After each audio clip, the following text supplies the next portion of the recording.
This series actually is whole thing is about based on the like a vase of vascular form, you know.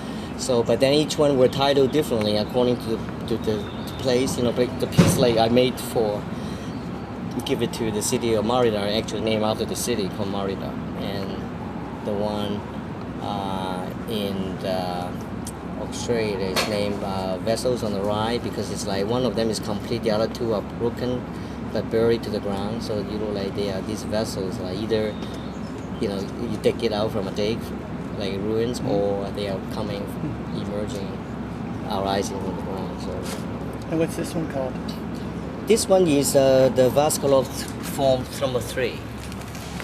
And then it was the third of that series. But then the next one will be 4, which is now in Hong Kong. And then so the one in Shrestmore Hall, it was first installed in GW, George Washington University. So it was because right in the campus where the art, you know, the academic buildings are, the title is the Vast of Knowledge, so which is appropriate for where it was. Yeah, I think that's a real, you know, I think it's good to have a kind of a self-sculpture or any art form that in this case on a space outside the art center should be a 3-dimensional artwork that become a visual element you can see from approach from different angles, and also you know, it's become a piece that actually relate to the environment, which is architecture right here.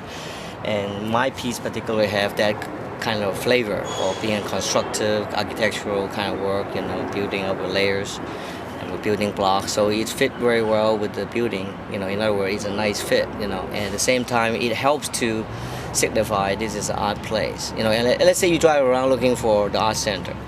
I mean, within the distance you saw Sculptor, you would know 90% there's an art center nearby.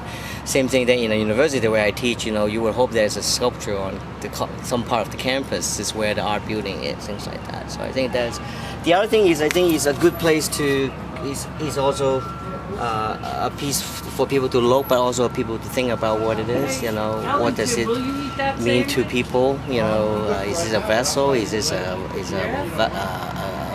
form that just for visualization, or is it a form about meaning? You know, what does it contain? You know, and what will happen with the rain? You know, and does it contain knowledge? Does it contain philosophy? Do we you know, exchange ideas with this symbolic, you know, vehicle or vessel? So I think that design generally, I think visual people would say, whoa, what's that mean? What does that for? I think so. I think hopefully generate that. But the other part I think most sculpture does is, you know, people say how it was made.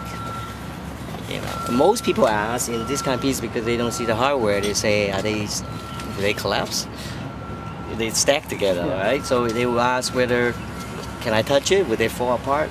Because you don't throw any anchoring except the bottom base. You don't have to, but they will usually think that is that a jigsaw puzzle you just stack together. I think that creates some question about how things are built, you know, about the question about craftsmanship, you know, how do you build things, you know, and how precise this has to be in order to make that shape. In other words, you can't be off one block, it won't work. It has to be the right precise increment of size or decrement of size to make that shape. So, but at the same time, there's a lot of possibility. This is only one variation of the series called Vascular form. How many are there? There are about 12 of them, all different parts of the world. Where? One in Mexico, in Merida, and one in Sydney, Australia, Macquarie University. There's one to be erected in August, Hong Kong, which is the first one made in metal. Similar form of this, made in metal. And there's several in the United States, one in Franconia, Minnesota, and one in Bethesda, in, you know, where Shrestmore Hall Art Center, and where else is there's one in DC in a private home, and one in Florida, one in San Diego. So I think one is in the Cedarhurst Sculpture Park in Illinois. What's the series called? This Mount Vernon, Illinois, 1 hour from St. Louis, east of St. Louis. So that one is permanent, collected by the Sculpture Park.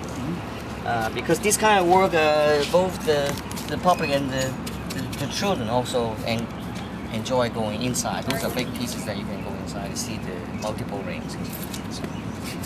So I think it's a big plus. I think for whatever, not my work, but anybody's artwork out in the art center, which I think is maybe new here. I don't know whether they have done it before. Nice meeting you. Thank you. Bye bye.